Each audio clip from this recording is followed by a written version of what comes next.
Let me share.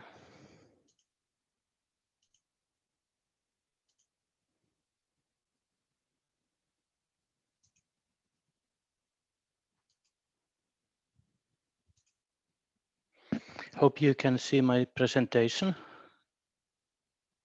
Yes. And you can still hear me. Great. Yes. Thanks for your kind invitation. Really pleasure to be here and share our view of shared spectrum and this great trial.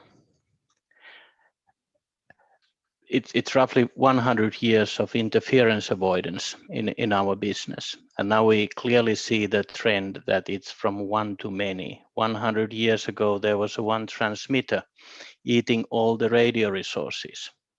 Now in many countries in Europe, we have in average 3 operators sharing the band. But the future trend and vision is that there might be tens or hundreds of operators in each country, serving us humans, serving machines, serving verticals. And when we are moving to higher frequencies, like now 24, 26 gigahertz, it's much easier to share the spectrum. In 2.3 we are talking today, we definitely need licensed shared access or some database mechanisms, but going higher in frequencies, it gets easy and easy. And really this localization, that how to serve manufacturing plant, how to serve ports, how to serve mines, how to serve warehouses with the full 5G capabilities. And this needs spectrum, dedicated spectrum, that it's affordable, that is timely available when and where needed. Megatrend in wireless, and I will not talk about virtualization, cloudification, but clearly the spectrum, and talking about shared spectrum, localized spectrum, distinct spectrum access and spectrum management, that's one of the key megatrend moving 5G forward. And it's not just spectrum, let's say, management and spectrum kind of administration, but really this is a future business opportunity. This is really how to unlock market, how to make spectrum available when and where needed in affordable price. The spectrum administration and management we've been piloting in this project is really kind of addressing many sides of the equation. How to do unlicensed band, that was not covered here, but that's really the 6 gigahertz after 5 gigahertz. Then this local licensing sharing framework from national regulatory authorities, how to create different administration and management tools to speed up and let's say reduce the transaction cost and reduce the friction related to this local licensing. How to lease spectrum.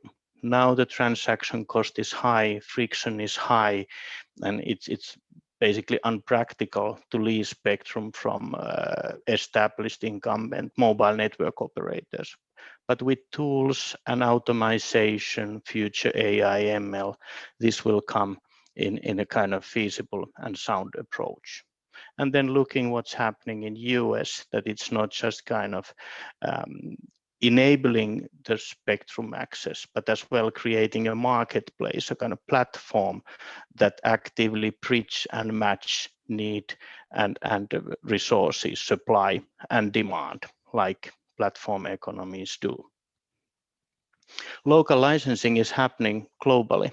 Just calculated that it's roughly in 16 countries this is available, and in 11 countries globally regulatory processes is ongoing and target to allow local licensing till end of this year.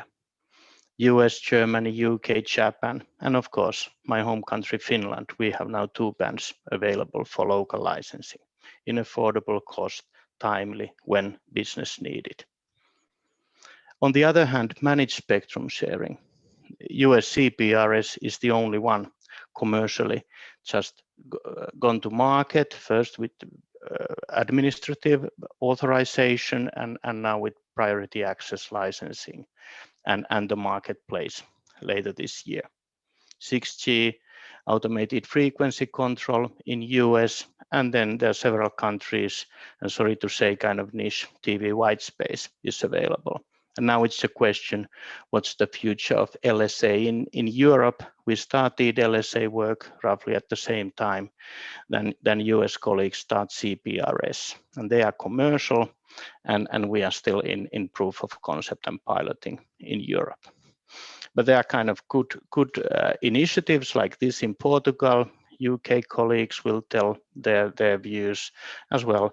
In many of these locally licensed regulators, there's as well need for this type of tools and automation. LSA pilot setup was already discussed, and I'm sure that Heikki from Fair Spectrum will dive a little bit deeper. My view is that it's so important that we use commercial off-the-shelf components and elements. And in this pilot setup, you don't need special type of access points or eNodeBs. They are kind of standard base stations. You fully utilize the OEM, operation and management system, to control the base station, control the power level, switch on, switch off, change frequencies, instead of having a separate kind of reinvent the wheel type of controlling function to do that. On the other hand, what we were lacking in the pilot was that even though LSA is highly regulated, we have regulation in place, we have standardization in place, but it's not really yet down to the details, like in the CPRS, where we have all the protocols, all the interfaces fully standardized, enabling interoperability. And that's why with Fair Spectrum, we decided to utilize the CPRS protocols in this trial.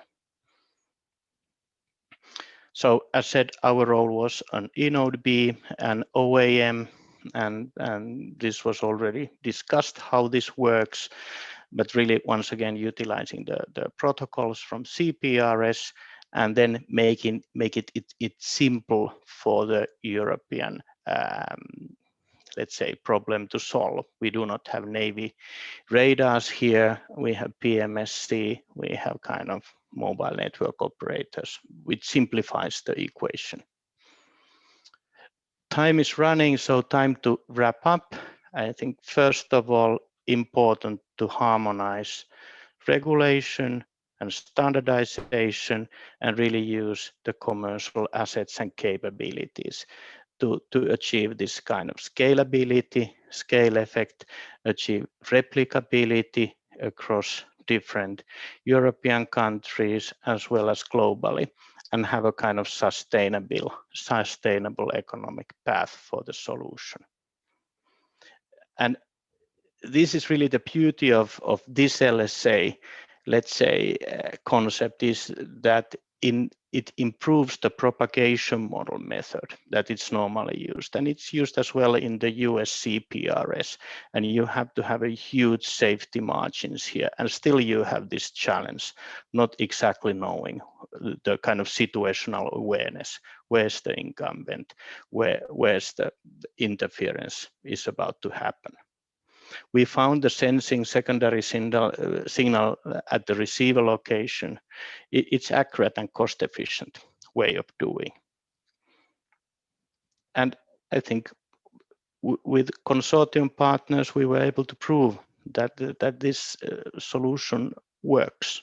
It works in theory, it works in practice, and then the next step is to kind of go to market and commercialize like this Warner, and really think that how to build the Warner in practice, that how to utilize the, let's say, the capabilities we have in handset terminals, and what really need to be built based on these pilot results. Thank you.